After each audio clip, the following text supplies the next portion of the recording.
Chivalry, or the chivalric code, is a code of conduct associated with the medieval institution of knighthood which developed between 1170 and 1220. The code of chivalry that developed in medieval Europe had its roots in earlier centuries. It arose from the idealization of the early medieval synthesis of Germanic and Roman martial traditions, involving military bravery, individual training, and service to others, especially in Francia, among horse soldiers in Charlemagne's cavalry. The term chivalry derives from the Old French term chevalerie, which can be translated to horse soldiery. Gautier states that knighthood emerged from the Teutonic forests and was nurtured into civilization and chivalry by the Catholic Church.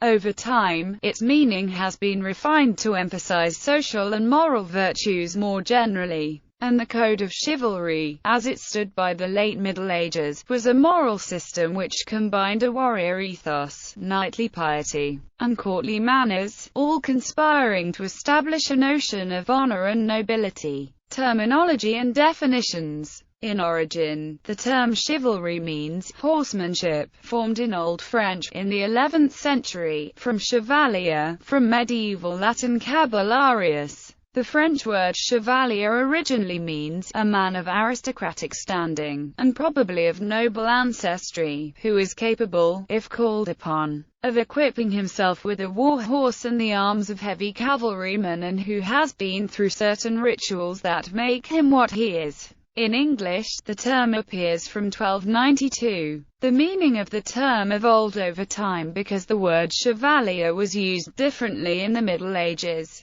From the original concrete military meaning, status or fee associated with military follower owning a war horse or a group of mounted knights, to the ideal of the Christian warrior ethos propagated in the Romance genre, which was becoming popular during the 12th century, and the ideal of courtly love propagated in the contemporary Manessing and related genres. Thus, chivalry has hierarchical meanings from simply a heavily armed horseman to a code of conduct. The ideas of chivalry originated in three medieval works. The anonymous poem Ordine de Chevalerie, that tells the story of how Hugh of Tiberias was captured and released upon his agreement to show Saladin the ritual of Christian knighthood. The Libra dell'Ordine de Cavalleria, written by Ramon Lull, whose subject is knighthood, and the Livre de Chevalerie of Geoffroy de Charny, which examines the qualities of knighthood, emphasizing prowess.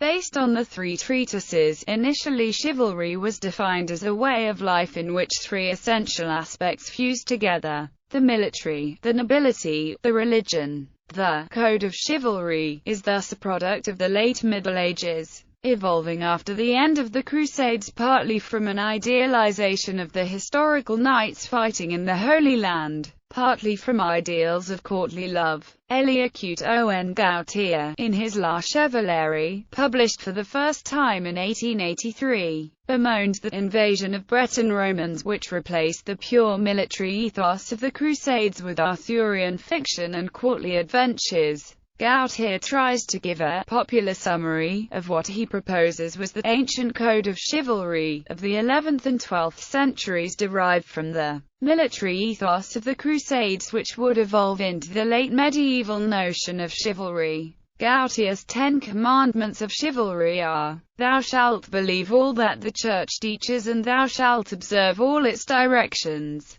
Thou shalt defend the Church. Thou shalt respect all weaknesses, and shalt constitute thyself the defender of them. Thou shalt love the country in which thou wast born. Thou shalt not recoil before thine enemy. Thou shalt make war against the infidel without cessation and without mercy. Thou shalt perform scrupulously thy feudal duties, if they be not contrary to the laws of God. Thou shalt never lie, and shalt remain faithful to thy pledged word. Thou shalt be generous, and give largesse to everyone. Thou shalt be everywhere and always the champion of the right and the good against injustice and evil. Literary chivalry and historical reality. Fans of chivalry assume, and have assumed since the late medieval period, that there was a time in the past when chivalry was a living institution, when men acted chivalrically, when chivalry was alive and not dead, the imitation of which period would much improve the present.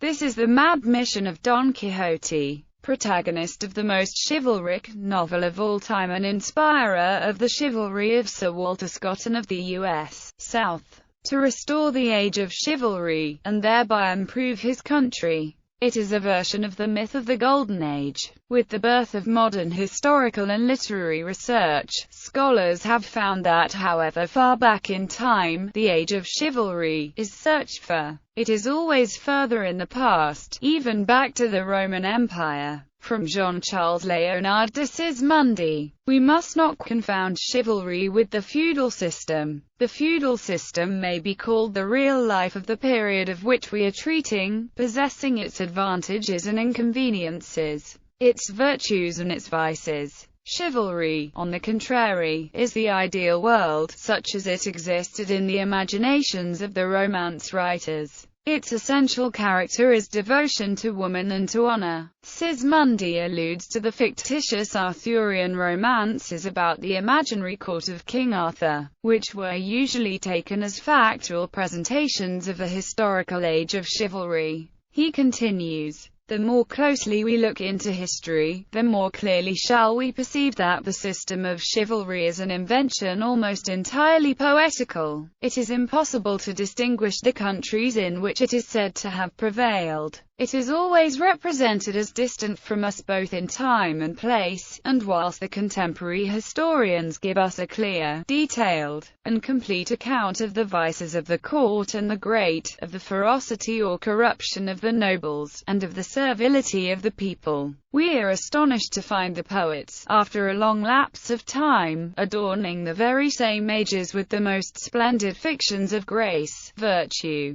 and loyalty. The Romance writers of the 12th century placed the age of chivalry in the time of Charlemagne. The period when these writers existed is the time pointed out by Francis I.